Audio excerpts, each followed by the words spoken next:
What's up, everybody? It's Jordan, and welcome to the Sports Dude Hines Show. In this video, I want to be doing a preview rankings of the AFC East. The AFC East consists of the Bills, Dolphins, Patriots, and Jets. So let's go ahead and get started here. Number 4 on my kind of power rankings of the AFC East is New York Jets. Last season, the Jets were 4-13, but they had a very, very, very impressive offseason. You can make a case that the Jets had the best offseason throughout any team in the NFL.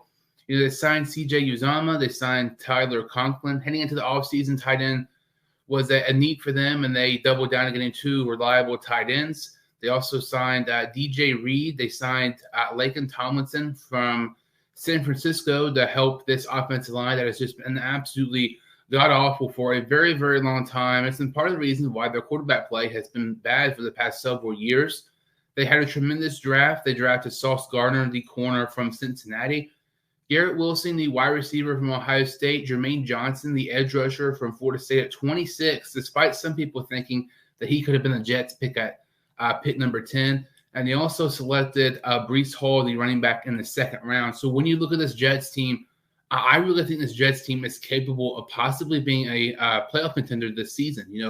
Everybody's talking about who can be this, 2022 team, surprise team like the Bengals were last year. Nobody expected the Bengals to be in the Super Bowl last year. So who can be this, team who nobody has expectations for and wind up being maybe in the AFC Championship game or being in the Super Bowl?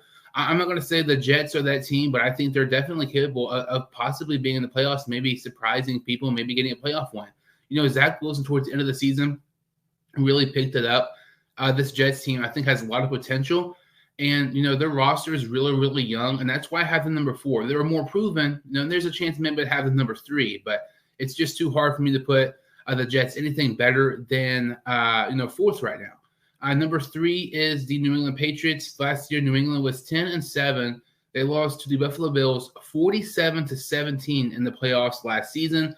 Obviously, last year was Matt Jones' rookie season. First half of the season, he was great. The second half, he kind of declined in play a little bit. But this Patriots team is very intriguing to me. They lost J.C. Jackson in the offseason to the Chargers. They traded for Devontae Parker, which is really weird. You very, very, very rarely see teams in the same division trading with one another. Devontae Parker, I think, could be a nice piece to their wide receiver core. And their offense coordinator, Josh McDaniels, is now the head coach of the Las Vegas. I think that's going to be interesting to see how this offense plays with a new weapon coming in to Parker, how Matt Jones is going to play his second season with a new offense coordinator. As long as you have Bill Belichick as your head coach, you expect this Patriots team to be good. But I would not be shocked at the end of the 2022 season if the Patriots were last in the AFC East. I know it sounds crazy, but I'm kind of high on this Jets team. The Patriots, you really don't know what to expect. I'm kind of maybe looking at the 8-10 win range here, but I would not expect any really improvements for the Patriots this upcoming season compared to last year. Number 2 in this AFC East power rankings is the Miami Dolphins. And how I said you can make a case the Jets had the best offseason. You can also make a case the Dolphins had the best offseason. I mean, this is 2 teams who are so much better compared to last season. The Dolphins were 9-8 last year, and they shockingly fired Brian Flores. Their new head coach is Mike McDaniel. He spent time with San Francisco his last several seasons. So to recap, Miami's crazy offseason, they traded to get Tyreek Hill. They signed Raheem Mostert. I think that's an extremely underrated signing. People aren't really talking about it enough.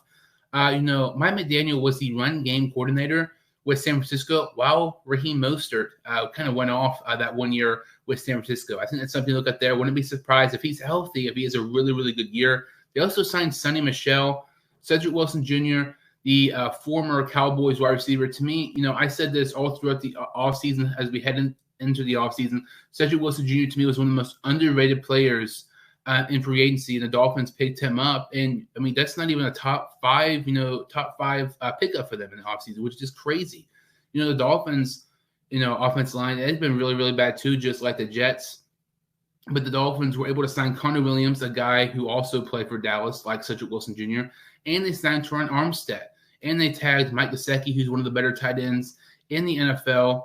I mean, man, when you look at this Dolphins team, if Tua can be average, if you're a Dolphins fan, you're not expecting Tua to take a huge, leap like Burrow did last season or even Herbert did last season. He's not going to be one of those players. If he could be average, maybe just slightly above average, this Dolphins team could be really good.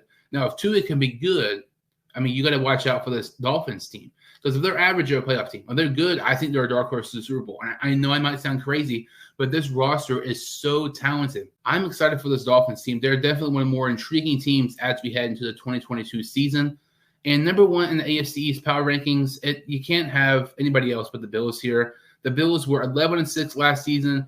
Obviously they lost to the Kansas City Chiefs, arguably the best playoff game in NFL history last year, losing 42-36 in overtime.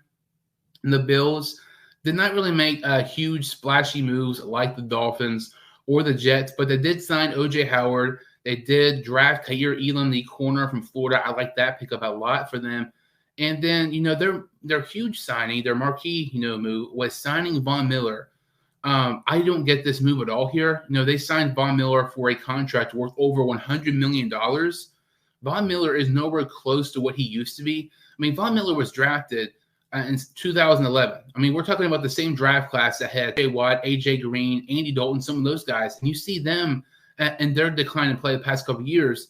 And you've seen Von Miller's decline in play the past couple of years. I don't know what Buffalo was thinking here by signing Von Miller for over $100 million. I mean, if they win a Super Bowl, I guess it's all worth it. But I feel like that's a major overpay there for Buffalo. But if you have the money, I guess go ahead and spend them if he's your guy. But it's you got to have the Bills here, number one. I don't get how you could have it any other way. So my AFC East power rankings as we head into the 2022 season: 4 is New York Jets, 3 is the New England Patriots, 2 is the Miami Dolphins, and number 1 is the Buffalo Bills.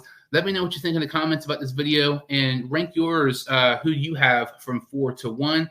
Thank you all so much for watching. If you're new to the channel or you've seen videos before, make sure to like this video and subscribe to my channel. Thank you all so much for watching, and I will see you all next time on the Sports Dude Hines Show.